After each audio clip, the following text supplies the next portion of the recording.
What's up, beautiful people? Hello, hello.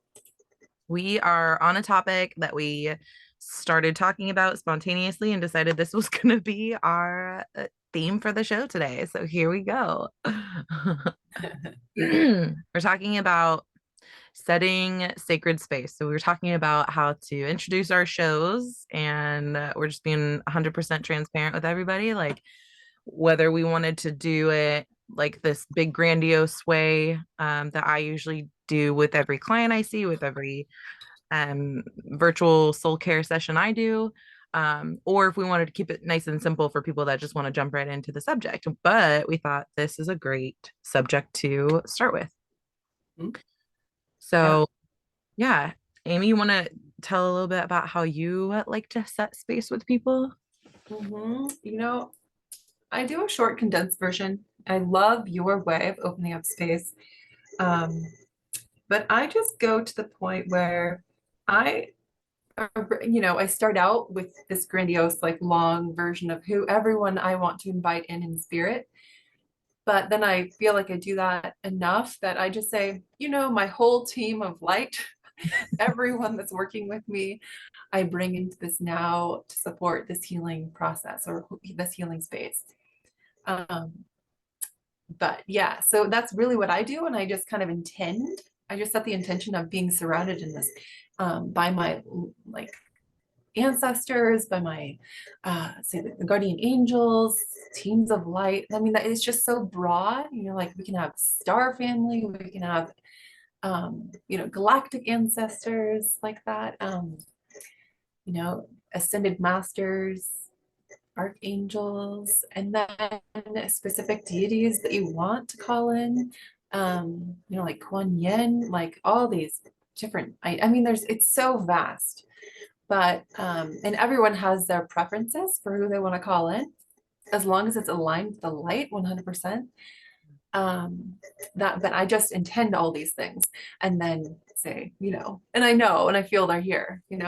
Yeah, definitely. I love that. I'm curious, do you have any specific beings that you feel resonate or come through more deeply with the cosmic energy that you work with? I mean, Yeshua for sure, Mother Mary, Mary Magdalene, they're always present with the cosmic beings of light. And then there's, of course, like with every certain person or every person I work with, it's always different for the teams that are there. Um, I mean, those are the constant, those ones I mentioned. And then, like the other ascended masters that come in, they're always different. And some of them, they're kind of surprising, I've never heard of before. So that's kind of fun. Yeah. Um, but like for myself, I love Saint Germain. I always have been like so intrigued with the violet flame and have worked with it a lot, and it's really powerful. Ugh. So I typically include him in my team of light. He actually totally makes sense for what you do. That makes so much sense. Right? That's so Yeah. cool. Awesome. Well, why don't maybe let's try you doing like one of your like how you would normally open up, and then I'll do mine, and then we can kind of go through and dissect why we say certain things, and if that does that work for you? Yeah, that works. Great. Okay, let's do it. You can start it off. Okay. So working with a breath, sinking in, settling the mind. I find myself in my heart space, intending on opening my heart space and calling forth my higher self, my ancestors that are of the highest and best good for my being now, that have the most um, information that would be helpful. Um, all the ascended masters that wish to work with me now. And in the blanket statement of having all star family that wish to work with me now be present. And only benevolent beings of light may enter the space. And it is sealed in love, frequency, and I'm grounded into the center of the earth and open to receive my highest and best gift. So that's usually what I roll through with in my mind, or I sometimes state it out loud, but most of the time it's in my mind. Most of the time, it's what? It's in my mind. It's more of like an intentional, like this is my intention setting forth, like opening Uh, space for myself before I I go see. into a session or doing self work. Nice. Okay, that's amazing. Awesome. Mhm. Okay, cool. Um, so I have multiple different versions of this. After 2 decades of kind of building on my own work, I do a specific ritual or ceremony, and started out when I'm doing ritual work or any of my crafting. And then I have one that I do when I'm just working body work on people, where I hold the highest good for their body. And then I protect myself from their energy, Mhm. and protect them from mine. And then usually just kind of, I guess it's same thing, like set an intention to be the vessel of divine source energy coming through my body into theirs to help them, which is kind of the idea of Reiki and that kind of thing. I am a Reiki master. I don't do Reiki anymore, Mhm. um, but that's kind of the intention I hold behind it. But if I'm doing channeling, which to me is a bit more uh, energetically impressional, like I can feel it more.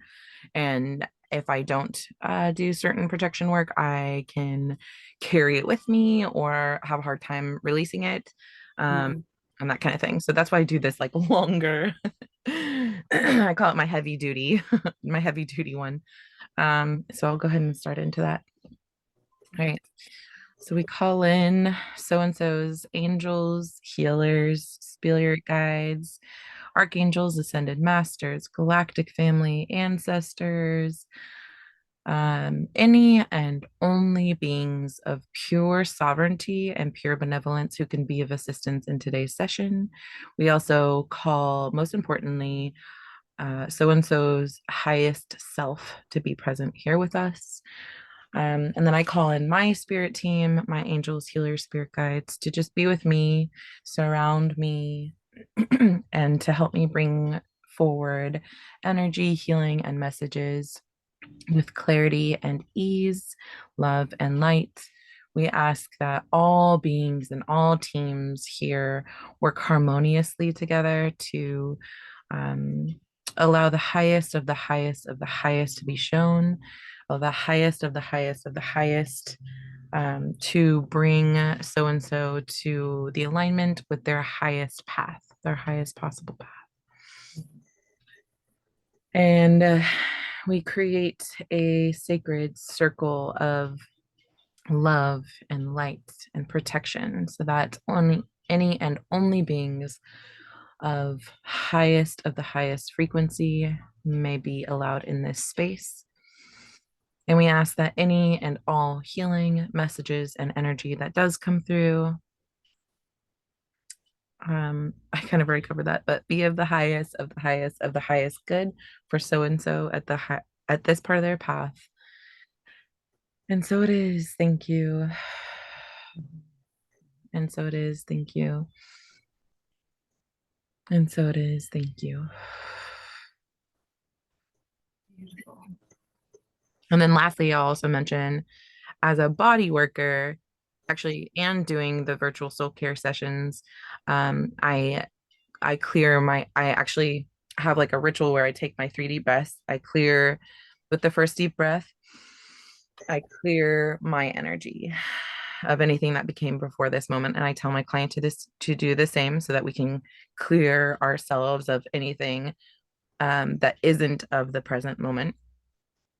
And then the second breath, I call in well, it depends on like if I'm coming into it with funky energy, I'll take a second breath to just really, really clear it out.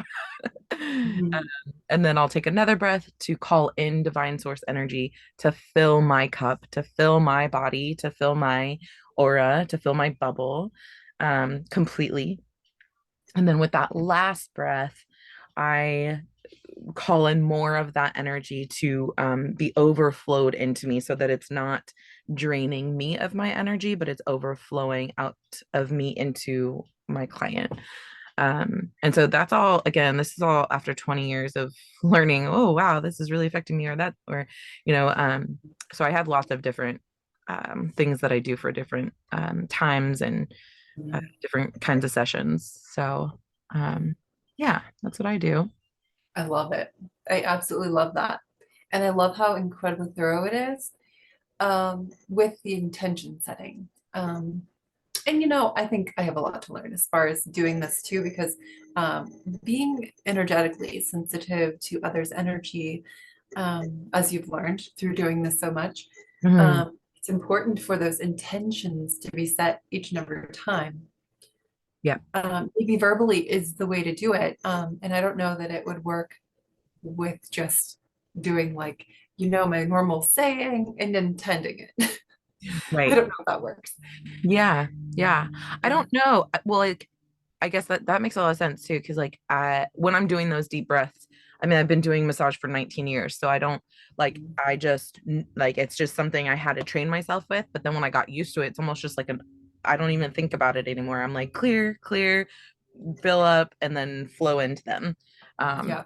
And it's so powerful. Like sometimes I can feel as that, and again, this is because I've worked with my gifts for so long and fine tune them. Like with that fourth energy coming in, source will guide me to like their left hip or something like, oh, this is where we gonna work today. Mhm. And so it's really interesting how source will immediately flow to where I'm almost like gravity pulling me to that spot that they need work on.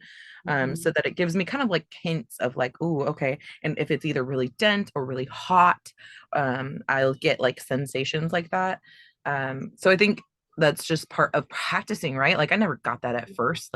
I never understood what any of those things meant. Like if I was feeling it from source or for myself, and now having that distinguishing of knowing what's within my energy field and what I'm dealing with somebody that's either on my table or through a screen is really that I feel like that's really helpful. But I will also say I learned something, I think it was from you actually, where somebody was like, like I don't believe somebody mentioned like, oh, I don't believe like you need to protect yourself. Like I feel like you should just feel protected.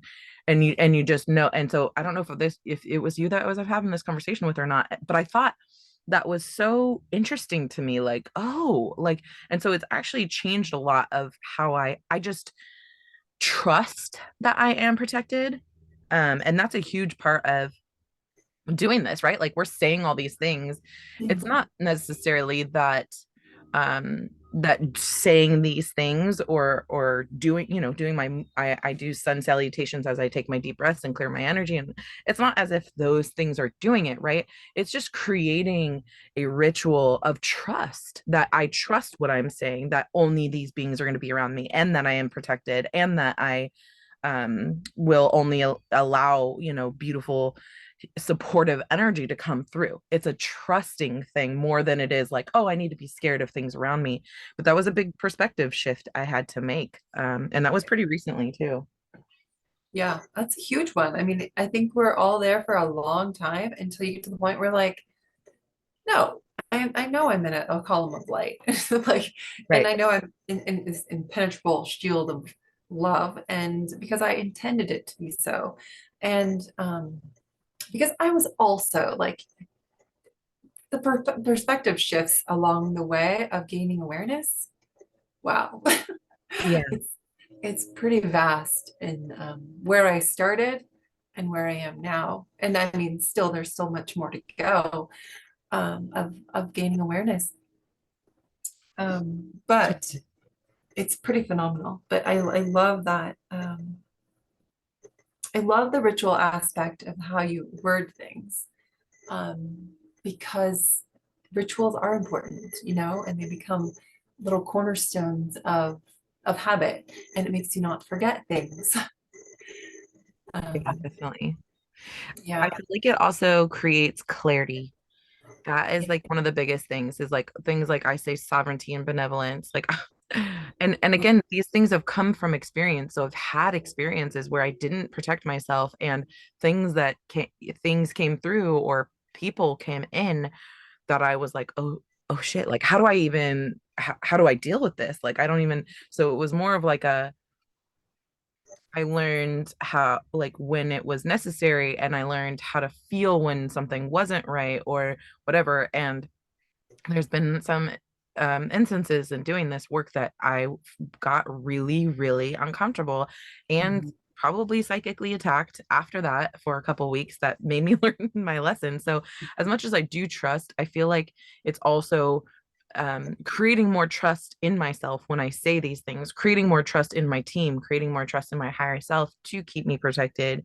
yeah, I mean, I definitely have had people be like, "Oh, you don't need to do that," but for me, I do. I do. It for me, it makes me feel good. It makes me feel safe. It provides the clarity I need, but it also provides clarity for my clients in just even being aware that this whole other realm that can come into our space without necessarily having our approval or invitation and that awareness is huge. That's a big part of it. That's why I think that clarity is of these words benevolence, sovereignty, um is so crucial in that. it is. It is. It's boundary setting, and Exactly. energy knows boundaries.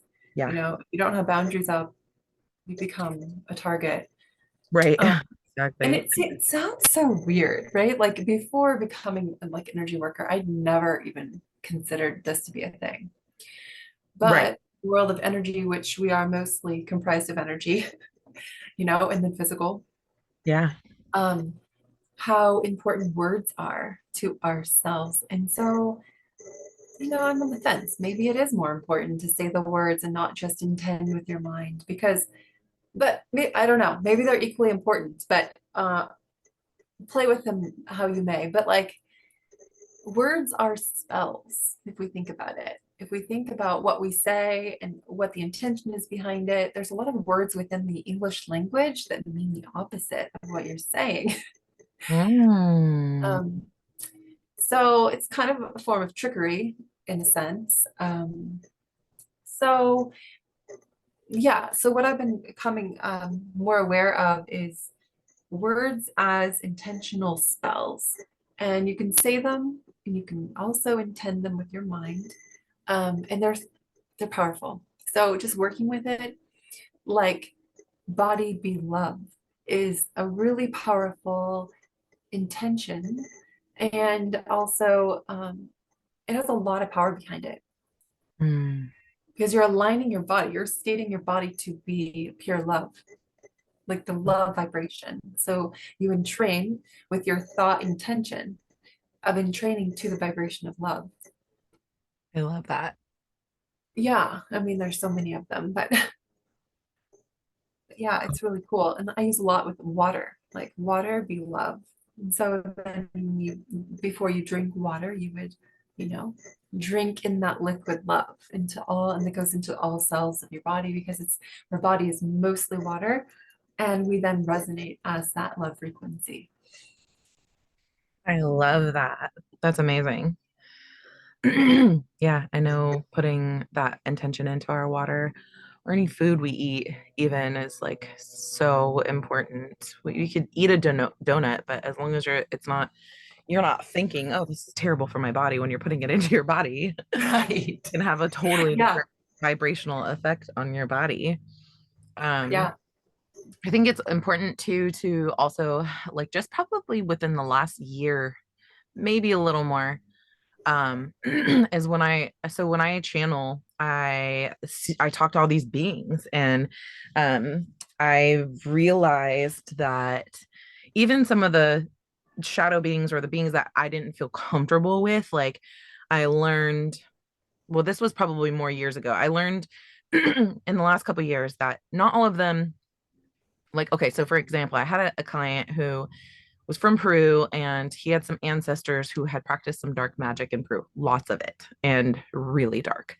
And when they came in, I was like, oh no, y'all got to go. Like, no, it was a strong boundary. But I had also called in that the highest, that this person get the messages that he needed.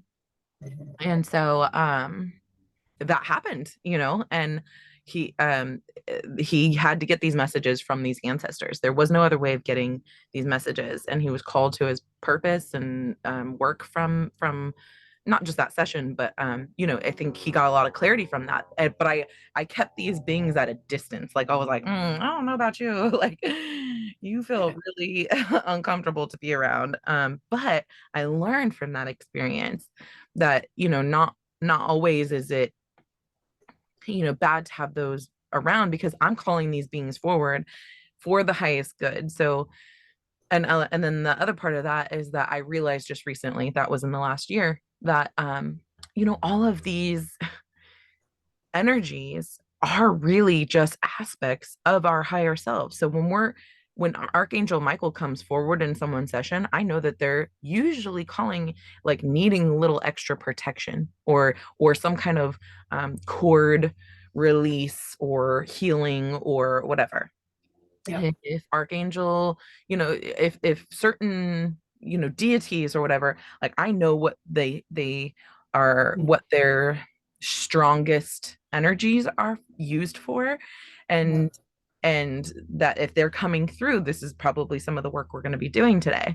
But I know that these beings are all aspects of our higher selves, and we can't tap into them unless we're, one, open to it, and two, unless they were already an aspect of this person, so they wouldn't be able to come through without being that. And so again, just having that trust of, like, well, even these dark or not quite as benevolent energies come through, it's also for divine reason, and I trust that I am balanced enough to be in my feminine enough to receive the messages, to relate, help, get these messages through, but in my masculine enough that I know how to push that energy away and tell them they're not welcome, and tell them get the hell out of my space. And I have that trust within myself now Yeah. to do that. And I think that's why creating these rituals for ourselves are so important.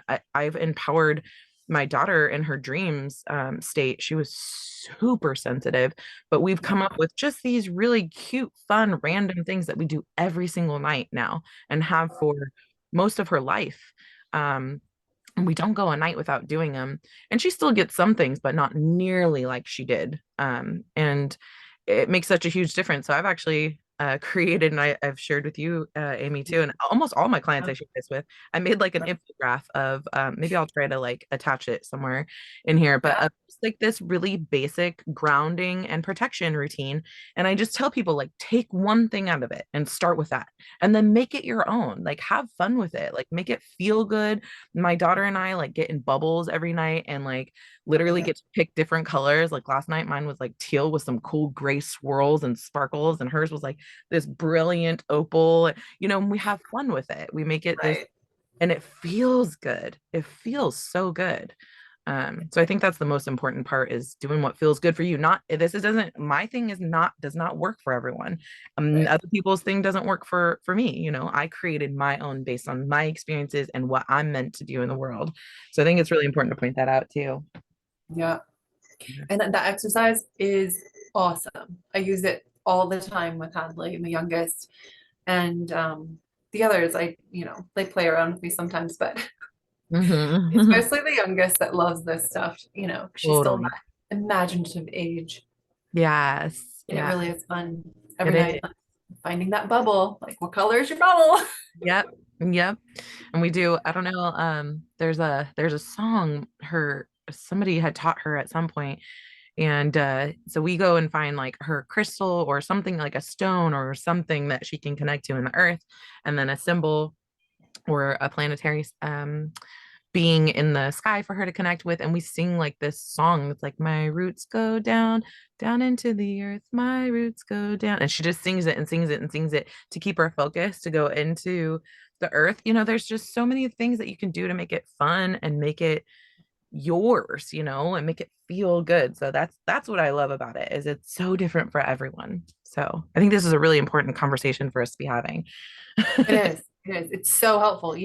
I send that because I kind of made one off because you sent like as like a text form to me, and then I kind of made up like a PDF for me to send out to all of my clients who have kids. Nice. So I've been doing that for a long time, and Ugh, I love it. that is so perfect. Yeah, I think it's the more I feel like, especially for kids, it's really, I know a lot of my spiritually awakened friends like don't really talk to their kids about this stuff. And I think it's most important for them to start with a foundation at a young age of knowing how, because they're vulnerable and pure, be- beautiful energy that can um be Mess, like whatever, used, we'll say, or mm, I don't know how, a nice way to say it. messed with is what I say. Mess with, yes, exactly. And so arming them, empowering them to feel strong in their energy and not just like be able to sit in that fear for so long. Like if Maddie's having a nightmare, I'll wake her up and be like, hey, you're in control, you get to change it around right now. So do that. So and hopefully she becomes lucid. I don't know if she ever has, but just empowering them with these tools so that they, this is the stuff that we wish our parents would have taught us. So like, why not teach our kids these things? So I think that's really It's cool. yeah, it's the best. Yeah. Um, Another tool that I help Hadley with is I feel because we're also energetically sensitive, I have these orgone shaped, like there's pyramid orgones, and then Yes. they're filled with crystals and like copper and all sorts of metals, and they're Yeah. shaped into different types of shapes. And so she has a dragonfly that she keeps like near her pillow every night, Oh, I love that. and she has a grounding mat that I ever sleep on because she was also like your daughter, she was also very bothered in her dream state with some really dark things. And that's when the bubble came in. And Yeah. so it really has helped. There's been times when we've forgotten to do it. But and you definitely notice when you don't set the intentions to be in this little bubble of light. Yep. Absolutely. It's like an invisibility shield is what I call it. Or I put that invisibility shield around her, or around the intention, around before you go to sleep. So you're up and there's protected. Yeah, absolutely. I do want to say too, I've learned that after, or I guess before 4 years old, I believe it is, the children share an aura with their caretaker.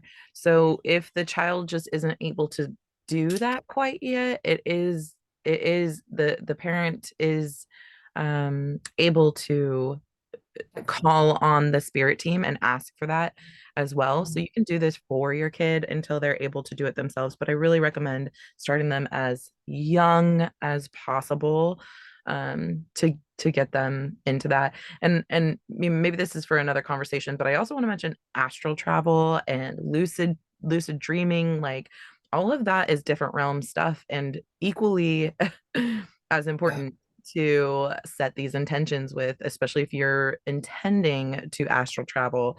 I think a lot of people do it and don't realize they're doing it, or do it and don't think about protecting themselves and have some experiences then that then affect them in this realm. And that's something to consider, is just finding some protection for that realm as well. And then I think we should talk about what we're protecting from, because I think many people who don't necessarily feel energy super clearly may not know what we're talking about. Because if you don't experience it firsthand, you really don't think of it. And when it affects your physical world, and it really bothers you in a physical way or mental way, um, you really are not drawn to do this kind of work. True. But, you know, having the night terrors, you know, having the kids have night terrors, that's really big alert. Like, oh, maybe there's something going on energetically. And that's a really common thing for around 4 years old. That's when that starts, Mm-hmm. 3, 4 years old. And so that's when to implement. But yeah, so I mean, you can get entity attachments, you can get all sorts of stuff that's into onto your field without your awareness until you physically are brought to the awareness, Yeah. right? And I think even doing these rituals or calling in this protection, it brings in that awareness. It brings in that awareness. Um, Gosh, yeah, I almost want to do a whole nother show on what these things are that we're protecting ourselves from, because that is a loaded conversation. I have seen and felt so many different things. I had no idea that there was this stuff until I started doing this work. Um, and so I do think that that is really important. But maybe we'll just save this one for how Yeah, to create this space. And then maybe next time we can talk about more of like what, yeah, yeah, yeah, perfect. I don't know, what we're protecting ourselves from or what's out there. All right, because this conversation could go on. Mhm. Yeah, but calling in the light is really important to surround you. And then, you know, being doing a Cosmo work, there is what's called the Cosmo Star, which goes around, it's placed in front of your field. And then your field, your heart space kind of just swoops it up and it sucks it right in, it spins and then expands out past your whole body. And so it clears out any of those like disharmonic energies from your field, just kind of spits them out. I love that. That's amazing. That's awesome. Yeah, I think so it's important. I guess the one thing I haven't mentioned here is when I'm doing soul care sessions, depending on like if I've worked with a client or not, usually the first session I will guide them to connect with Grandmama Gaia as well as with their soul star, their higher self, divine source, creator, God, universe, whatever you call it, from top and bottom, because that I believe is bringing in that mother, father, me energy and creating that divine connection from within, from the earth, from God or our higher selves. And so I like to let them kind of create that for themselves, and I think that's Mhm. something super important to touch on too, is like having a foundation for those two is super important. And then yeah, like that Cosmos Star sounds so cool. I want to like learn more about that for sure. Yeah, yeah, it's really helpful. And it's just higher dimensional technology. That's really what it's been explained to me as, and it looks like it is because of its effectiveness. You know, Because of its what? just how effective it is. Oh yes, yeah, Yeah, totally. and it's yeah, and Cosma is like just higher dimensional, like healing technology, essentially. It's kind Yeah, of how I simply put it. I love it. I Yeah. love it. Cool. Is there anything else you can think of to mention before we end this show today? No, I guess like just looking forward to talking about what we're protecting from. So Yeah, I think we covered it yeah, pretty I'm well excited for for that how to one too. protect. I know we could definitely do a whole nother show on that. So I'm excited. Maybe we'll make that next one. So stay tuned, guys, if you guys want more information about what that whole realm is that we're working with as well. That's super fascinating. All right, everyone. Well, Yes. thank you so much for tuning in. Thanks for being here, Amy. And we will see you guys next time. Yep, see you later.